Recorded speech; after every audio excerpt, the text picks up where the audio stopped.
नमस्ते, स्वागत है आप लोगों का रेलवे टेक्स्ट बुक पर। उम्मीद करती हूँ आप सब बढ़िया होंगे और टेक्नीशियन की तैयारी भी जोरों शोरों से आप लोगों की चल रही होगी और आप रेगुलर प्रैक्टिस भी कर रहे होंगे। टाइम है ज़्यादा से ज़्यादा मॉक लगाने का, तो प्लीज़ मॉक टेस्ट दीजिए क्योंकि आपके पास अभी भी अच्छा वाला टाइम है। देखा जाए तो अगर आप सिंसियर वे में एक हफ्ता भी रेगुलर डेली मॉक लगाएं, उसे एनालाइज करें तो आप अपने स्कोर को बहुत अच्छा कर सकते हैं। इसी बात के साथ आगे बढ़ती हूँ। आपके कुछ मैसेजेस का रिप्लाई करना बीइंग आपका टीचर बनता है मेरी रिस्पॉन्सिबिलिटी है। तो टेक्नीशियन में कितना अटेम्प्ट रहेगा सेफ, ये क्वेश्चन आप बार बार पूछ रहे हैं, तो आइए जरा इस पर जल्दी से बात करेंगे। तो उससे पहले मैं आपको बता दूं, सीटी इंटीमेशन आउट हो चुका है टेक्नीशियन के लिए। ठीक है, आइए जरा देख लेते हैं ऑफिशियल साइट पे। अगर आपने अभी नहीं देखा है तो बहुत सिंपल सा आपको पता है फंडा, मैंने ये भोपाल वाली साइट आपके सामने खोली है। यहाँ पर आप लोगों को दिख रहा होगा सीटी इंटीमेशन का सारा। ठीक है, आपको कुछ नहीं करना है, बस यहाँ पे जिस भी भाषा में आप पढ़ना चाहते हैं आप देख सकते हो। पहले नोटिफिकेशन देख लीजिएगा, फिर अपना क्रेडेंशियल्स डाल दीजिए। मैं आपको बता देती हूँ कि कब कब एग्जाम होने वाला है गाइज। ठीक है, तो यहाँ पे आपको साफ साफ मेंशन किया गया है कि 13 तारीख से, आज है 14 तारीख, कल से शुरू हो चुके हैं। 10 दिन पहले सीटी इंटीमेशन आना है। सारे एग्जाम्स का सेम रूल है, एएलपी में भी ऐसा ही हुआ था, है ना। और मेंशन कर दिया गया है कि भाई पेपर कब से होने वाले हैं। ठीक है, 13 तारीख को इंटीमेशन आएगा। जिनका पेपर आप लोगों को पता है कि यहाँ से 10 दिन का आगे लगा लीजिए, एग्जाम कब कब होने वाला है, 23 को, है ना। 23 तारीख से शुरू है, 14 तारीख को उन लोगों का सीटी इंटीमेशन आएगा जिनका 24 को पेपर है। मतलब सिंपल सी बात है, 10 दिन पहले आपको पता चलेगा। ठीक है, तो ये आप लोगों के सामने इंपॉर्टेंट अपडेट, जिन बच्चों को अभी तक नहीं पता उन तक पहुंच जाए, इसीलिए मैंने बता दिया। ठीक है, रजिस्ट्रेशन वगैरह डाल के आप लोग बड़े ही आराम से सीटी इंटीमेशन चेक कर सकते हैं। ठीक है, तो डन हो गया ये वाला बात। दूसरी बात,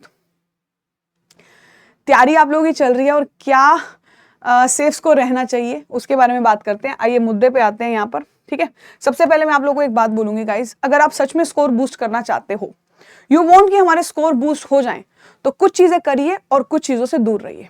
ठीक है, पैनिक मत होइए। ठीक है, आप लोग पैनिक मत होइए और कोई भी प्री डिसाइड मत करिए कि मेरे को इतना स्कोर टच करना है मॉक टेस्ट में।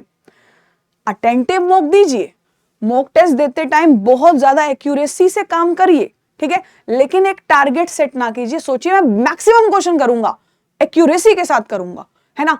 हम ना एक बेंचमार्क सेट कर देते हैं और उस वजह से हमारे पे प्रेशर आता है। तो अभी आप ऐसा कुछ मत करिए कि मैं टारगेट लेके चलूंगा, मुझे इतना टच करना है। नहीं, मॉक टेस्ट ना अप डाउन होता है। कोई मॉक बहुत हल्का होगा, आपका 80-80 टच हो रहा होगा, कोई मॉक बिल्कुल ही लो लेवल का हो, कोई हार्ड लेवल का होगा तो आपको स्कोर लग रहा होगा यार इसमें तो 57-60 ही अटेम्प्ट्स हो पाए। एवरेज अटेम्प्ट्स ही होते हैं हमेशा देखने के लिए जरूरी। ठीक है, तो पैनिक मत होइए।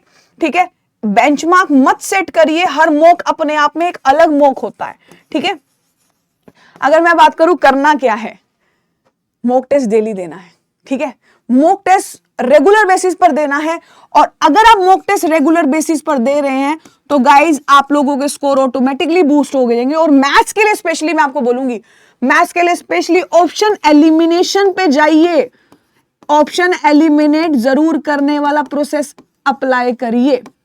ठीक है, और साथ ही साथ आप लोगों को आसान से मुश्किल की तरफ बढ़ना है। आप सिंपल क्वेश्चंस को पहले करिए। ठीक है, और अगर आपको कोई भी क्वेश्चन फंस रहा है ना, कोई भी क्वेश्चन टाइम कंज्यूम कर रहा है, तो प्लीज आप लोग उसको एक बार के लिए छोड़ दीजिए, मार्क फॉर रिव्यू करके बाद में देख लेना। ठीक है, ये कुछ इंपॉर्टेंट आपके लिए हेल्पफुल रहेंगे पॉइंट्स। अब बात करते हैं सेफ स्कोर क्या होना चाहिए। ठीक है, जिसके लिए आप ये पूरी वीडियो सुनने आए हैं, तो बी सेफ। मैं क्या बोलना चाह रही हूँ गाइज, सबसे पहली बात आपको मैं 2 बातों से अपनी बात क्लियर करूंगी। सेफ्टी किस चीज की चाहिए, सेफ्टी इस चीज की चाहिए कि डिफरेंट जोन्स, डिफरेंट वैकेंसीज कैसे डिसाइड होगा, कैसे डिसाइड होगा बताइए। क्या मैं आपको सेफ स्कोर का क्राइटेरिया दूं, लेकिन हाँ, और कैटेगरी भी अलग अलग है ना, कैटेगरी वाइज भी डिस्ट्रीब्यूशन अलग अलग है, तो कैसे पता चलेगा। आरआरबी टेक्नीशियन के लिए अगर आप लोग पेपर दे रहे हो तो गाइज मैं आपको एक बात जरूर बोल दूंगी कि हाँ, मैं उन लोगों को कह सकती हूं कि जो फुल्ली सेफ साइड है, फुल्ली। ठीक है, अगर आपके मैथ्स के अंदर डिफरेंट मैथ्स के टेस्ट आपने दिए हैं, अगर आप 20 नंबर के इर्द गिर्द घूम रहे हो, कभी 18 आ रहे हैं, कभी 22 आ रहे हैं, you are on safe side. Simple है, सिंपल लॉजिक है। ठीक है, अगर आप रीजनिंग का पेपर दे रहे हो, भाई रीजनिंग फेस कर रहे हो, तो रीजनिंग आपको पता ही है, रीजनिंग में एवरेज 20 से 22 निकालना ही पड़ता है। बल्कि आप मतलब मैं उसके लिए आपको फिर भी अप डाउन दे रही हूं कि मैथ्स में 18 से कभी 18 बन रहे हैं, कभी 22 बन रहे हैं, रीजनिंग में आपके 20 से 22 का एवरेज स्कोर हर टेस्ट में आना चाहिए, बल्कि इससे ज्यादा आ रहा है तो और अच्छा है। जनरल साइंस आप देख रहे हैं तो यार यहाँ पर आप लोग, हम टेस्ट देखते रहते हैं, हम बहुत सारे स्टूडेंट्स का देखते रहते हैं क्या टेस्ट में स्कोर आ रहा है। तो हमारी टेस्ट सीरीज के अंदर भी बच्चे 30 से 32 टच कर रहे हैं भाई। ये मैं बेंचमार्क सेट कर रही हूं, ठीक है। बेंचमार्क का मतलब है इतने तक आप जा रहे हैं तो आप बहुत बढ़िया जा रहे हैं, ठीक है। अगर आपको बात करूं तो जनरल अवेयर्स आप सब जानते हो यार, कुछ ही कर लो, कितना ही हद मार लो, स्टैटिक जीके पढ़ लो, करंट अफेयर सब पढ़ लो, तो भी आपको पता है 4-5 क्वेश्चन ही टच होते हैं। अगर मैं इनका लीस्ट देखूं, मैं एवरेज ही बोल देती हूँ, मैं 20-20 ही मोटा मोटा देख लेती हूँ, 30 और 20 50, और ये हो गया 70, और ये 4 74, ठीक है। 74 ऑन एन एवरेज, ठीक है। ये सेफ साइड जोन है, इसमें 1-2 नंबर ऊपर नीचे आएगा, लेकिन क्या अगर मेरे टेस्ट में किसी में 57 मार्क्स आ गए तो इसका मतलब क्या हुआ, मतलब मेरा पेपर नहीं क्वालिफाई होगा, ये बोलना है? नहीं। तभी मैं कह रही हूं कि बहुत सारी वीडियोस में ऐसा सुनने को मिला है कि भैया एक बेंचमार्क दे दो कि 75 टच नहीं करोगे तो आप लोगों के लिए दिक्कत आ जाएगी। उनकी बातों को सही से लीजिए, वो क्या कहना चाह रहे हैं, जिन्होंने भी आपको ये बात बताई है या मैं भी अगर बोल रही हूं, तो हम सबका एक ही मतलब है, ठीक है, कि वी आर सेइंग कि भाई ये वाला सेफ साइड है, लेकिन जोन वाइज है ना, zone wise, vacancies wise up down आएंगे, टेस्ट में भी होगा। और यही बच्चा जो इस टेस्ट में किसी एक टेस्ट में 75 ला रहा है, उसका जरूर, आप भी बताइए, उसका जरूर स्कोर आया होगा, किसी में 62, किसी में 65।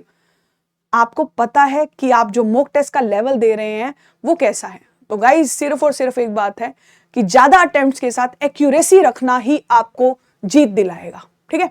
हाँ, ये जरूरी है कि अगर आपके ये टच हो रहे हैं, अगर आप इस पार्ट को टच कर रहे हो कि आपके 70 से 75, 74, 76 इस रेंज में आ रहे हैं, तो हाँ, क्योंकि आपका एवरेज ही अच्छा निकल रहा है तो आप तो बिल्कुल ही सेव हो गए। लेकिन बाकी सब लोगों से मैं बोलूंगी कि कई बच्चे ऐसे भी हैं जिनके 57, 62, 65 मार्क्स आ रहे हैं ऑन एन एवरेज, तो नॉर्मलाइजेशन भी तो है ना। हमारा पेपर हो सकता है हमारा टफेस्ट वाला पार्ट आ जाए, हम जो पेपर बैठेंगे तो नॉर्मलाइजेशन के दौरान हमारे मार्क्स बढ़ जाएंगे और हमारा क्वालिफाई हो गया। इस टाइम कोई नेगेटिव पॉइंट नहीं, कोई नेगेटिव थॉट नहीं, सिर्फ और सिर्फ एक ही बात, आप एक्यूरेसी के साथ अपने मॉक टेस्ट देते जाइए, ठीक है। बाकी पेपर को डिसाइड करने दीजिए, है ना। तो मैंने आपको सेफ साइड बता दिया, लेकिन मैं फिर से बोलूंगी कि अगर आपके 60, 62, 65 ऐसे भी अटेम्प्ट्स आ रहे हैं, तो हो सकता है पेपर में आप जब बैठे तो आप किसी ऐसे टाइम पर पेपर दे रहे हैं, ऐसी जोन में पेपर दे रहे हैं जो पेपर में नॉर्मलाइजेशन की वजह से आपका क्वालिफाई हो जाएगा। तो यस, हम सब बढ़िया जा रहे हैं, हम सब बढ़िया तरीके से तैयारी करें। आप लोगों से मेरी गुजारिश है, आप अपनी तैयारी को जोरों शोरों से करिए बढ़िया तरीके से, ठीक है। किसी की भी बात को नेगेटिव मत लीजिए, क्योंकि ना जैसे हमने कह दिया कि 70-75 ले आइए, हम आपको बोल रहे हैं 70-75 ले आइए, लेकिन हमारे कहने का मतलब समझिए हम क्या बोलना चाह रहे हैं।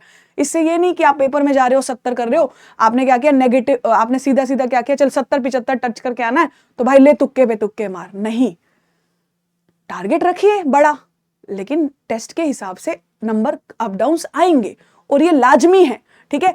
तो बी सेफ, इसीलिए मैंने बोला बी सेफ, ठीक है। अपना अच्छे से तैयारी करिए। उम्मीद करती हूँ मेरी बातें आपके काम आई होंगी। रेलवे टेक्स्ट बुक को आप लोग सब्सक्राइब कर लीजिए अगर आप चैनल पे नए हैं। Thank you so much, have a good day, take care, see you, bye bye.